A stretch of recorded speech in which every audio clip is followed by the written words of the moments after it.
All right, this is the bunker left of the 9th green. I've already done quite a bit of the shaping. I pulled up this back edge quite a bit, added a little bit of variant humping in there. Just pretty good, but now I'm going to work on some lip variants. I dropped it already a bit, so we've got a lip that'll work just fine if we want to use it that way. If you want to, I might drag out an overhang on the green side, probably, maybe in here, just for some added interest. But I was thinking this would be a good spot to show how to kind of drag it out so that it has a shallow entry without that much lip. The first thing I'll show is another shortcut, and I'll maybe add this to the sheet. But this is kind of, I'm not going to say advanced, but it's another thing to learn and be careful with. But to show how it works, I'm just going to grab this whole outer lip. So we have the one up in there. Now, the way this works best is by overhead. So 7 key for overhead. This is going to be what's called shrink and fatten.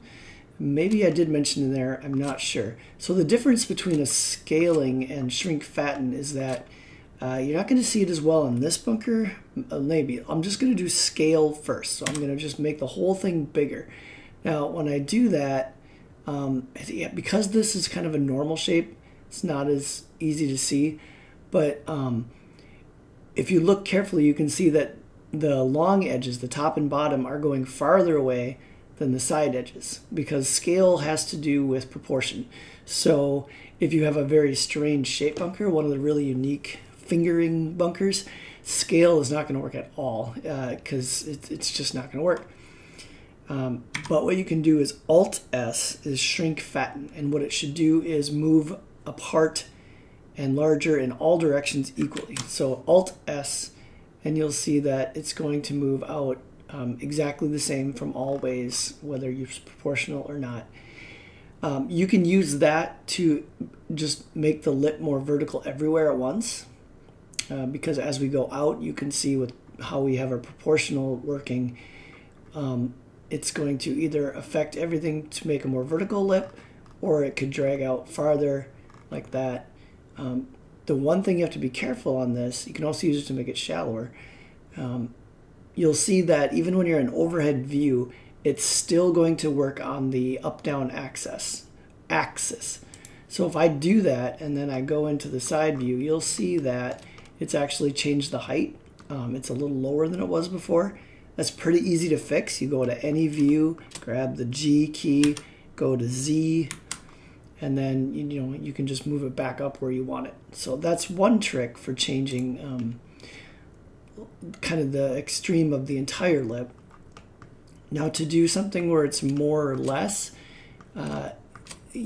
so a trick to grabbing just the portion you want is to grab the whole loop like this and then to deselect. So I'm going to go to the circle, and I'm going to just, I think it's faster to grab everything, including what you don't want, and then deselect. So I'm going to go into here. Again, this would be an easy way to add verticality to a certain spot, because as I drag this way, you can see it's becoming more vertical. So that's one way to do that. And again, don't go too far vertical or you're going to end up with stretchy textures. But that'll make things more vertical in that spot. And now to make things, here's the trick I've been using to make things less vertical, to make them shallower. If you go over here, you can change, this is a side note, you can change the size of this grab circle. So I'm using the W grab with the circle select. You can change the size of that circle over here. That's just a little side note. Anyway, all right, shallow this out. I am going to grab, I'm going to make this right here shallow. I'm going to grab a little away from that, maybe out here, and I'd grab a few. Again, being careful about getting too close to shapes we don't want to move. I wouldn't grab the ones you want to move too much, too close.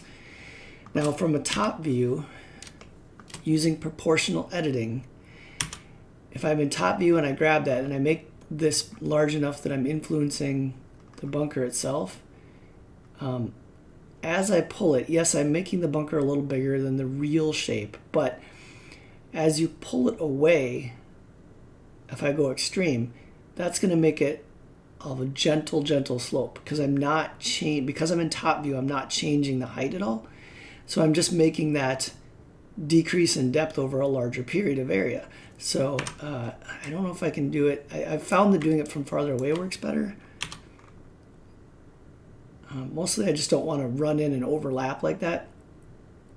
But if I do it like this, and then you can also do it the other way. So if I want to bring this bunker edge back towards where it's supposed to be from a satellite view, I can grab inside the bunker and I can pull that way, and that pulls the border back a little bit, especially if I increase.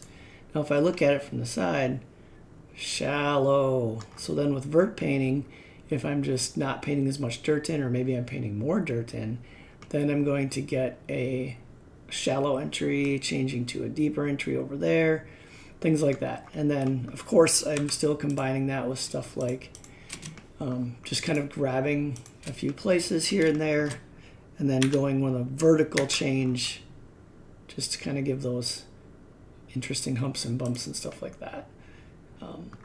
So I'm not going to go through cutting in like an overhang and stuff. Clearly that's been covered.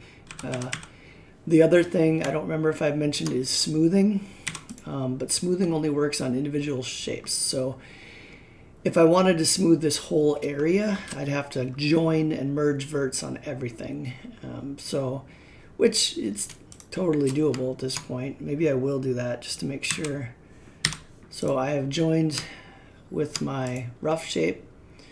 So everything should be, it did not. Let's try changing this back to there. No, they're not joined. Somehow I missed that. All right, join, there we go. Okay, so now that I have that as one shape, it's really probably not necessary right here, but I was seeing it's a little bit jagged there. So if I grab a bunch of these that I was working with, and I also want that to just smooth out so that shallow entry works well, make sure you're not selecting any of the border perimeter verts when smoothing. But if you right click and do O, and you can leave it on all three axes, it'll move things around a little bit, shouldn't be a problem. And then if you can grab left click and slide back and forth, and you'll have smoothing that way, or you can change it to just up and down smooth. That way, it tends to make it better if you use everything though. And that should just smooth out your entry, so it's very shallow lead into that, and then it's very steep over there. So there you go. That's what I'm doing for lip height variations.